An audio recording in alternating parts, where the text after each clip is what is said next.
Saddam Hussein is determined to get his hands on a nuclear bomb. Saddam Hussein has gone to elaborate lengths, spent enormous sums, taken great risks to build and keep weapons of mass destruction. We will find the truth, and the truth is he was developing a program for weapons of mass destruction.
Spending $1 trillion on a war that we all hate and a war that only enriches the corporations.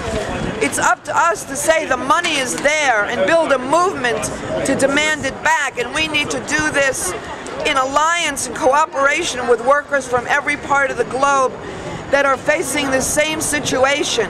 Those are just the things they want to tell us to look in the wrong direction. But we workers, we're smarter than that. We can figure it out. Our problem is here. Right here, $600 billion to bail out Wall Street. The Congress and Obama said no more bailouts, and they did it again 2 weeks ago. Well, what about $600 billion for jobs, or $1 trillion for jobs? National security is a job, a home, health care, and the right to an education. That's national security.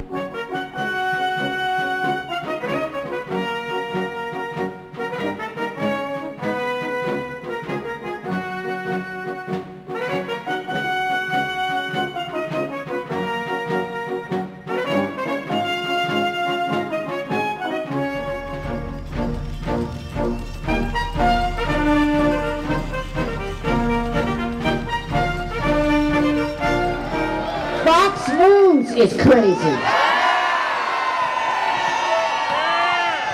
So after this cold winter, we are now coming into a season of sanity. Wisconsin made the choice clear to us. Do we want tax breaks for millionaires, or do we want jobs at fair wages? Do we want affordable education, affordable child care, and affordable health care? Do we want a government and an economy that works for everyone, or just millionaires? So being here today, you've made the choice to support the American dream. You've made the choice for good government and good economy, and we're going to win these spring budget battles this spring. Tunisia was the beginning. We're starting it here in the States. Thanks a lot.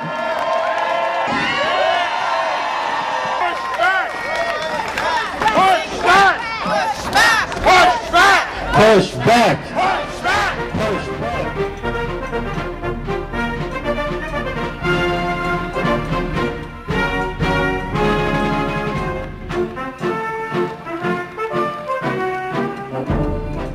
And it breaks my heart to see the loss of innocent life and to see brave troops in combat lose their life. It just breaks my heart. But I understand what's going on. These people are trying to shake the will of the Iraqi citizens, and they want us to leave. That's what they want us to do. And I think the world would be better off if we did leave. If we left, the world would be worse. The world is better off with us not leaving. No more votes, no more aid, stop the funds for deadly raids. Not another nickel, not another dime. No more money for Israel's crimes. Not another nickel, not another dime. No more money for Israel's crimes. Not another nickel, not another dime. No more money for Israel's crimes. Not another nickel, not another dime. No more money for Israel's crimes. Seems like we've been at war one way or another, but now we're making a vicious habit of it. Just take the Arab countries in recent years. How long has Palestine suffered because of our military support for Israel? What we have to do if we're going to turn this around is cut our military budget. That's the secret. Let me tell you, until we cut it by 90%, we won't be safe and the rest of the world will be killed. We've got subs at sea right now that could obliterate the planet. Do we realize that? The Triton II Pacific Fleet alone could hit 500 cities with 1 million population or more like that. Bombs are unimaginable. We build them, they're at sea, they're ready to fire. We've got to stop that. We've got to stop it by stopping spending for military causes. Peace.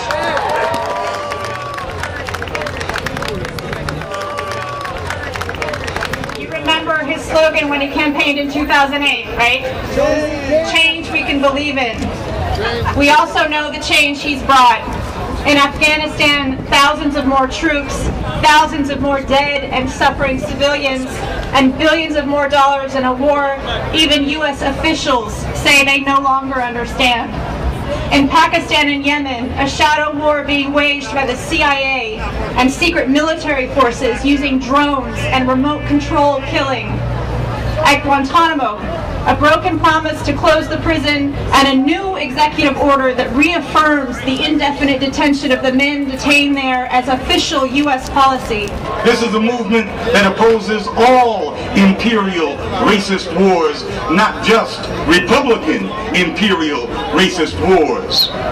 This, we think, is an anti-war movement that is worthy of the name, because it's not afraid to say the name of the chief perpetrator of those wars, Barack Obama. You can't oppose the wars without opposing the war maker. We at Black Agenda Report and at the Black is Back Coalition for Social Justice, Peace, and Reparations have always maintained that Barack Obama is not the lesser of two evils. He is the more effective and efficient evil, because he's accomplished more of the right-wing agenda than the Republicans alone could ever hope to do. That's right. It was candidate Barack Obama who came to the rescue of George Bush's bank bailout back in October 2008, after Bush had failed to push it through Congress.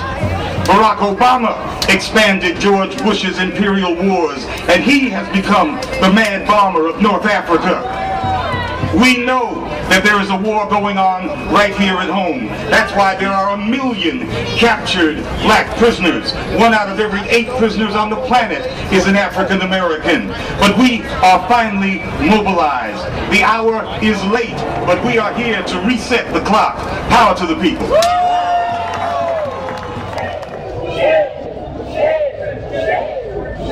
You are not supporting this country.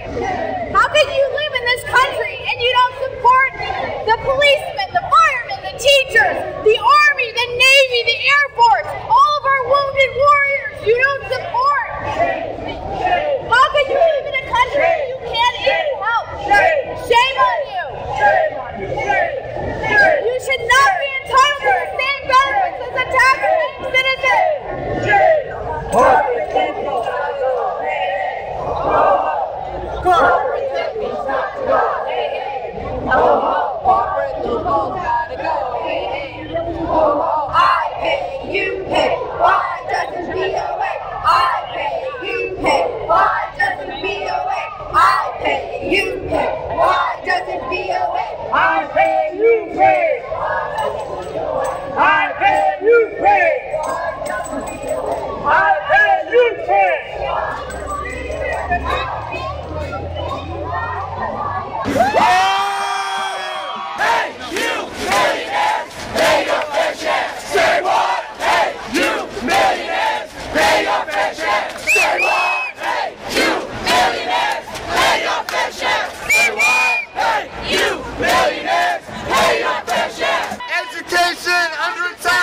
we do? Stand up, fight back.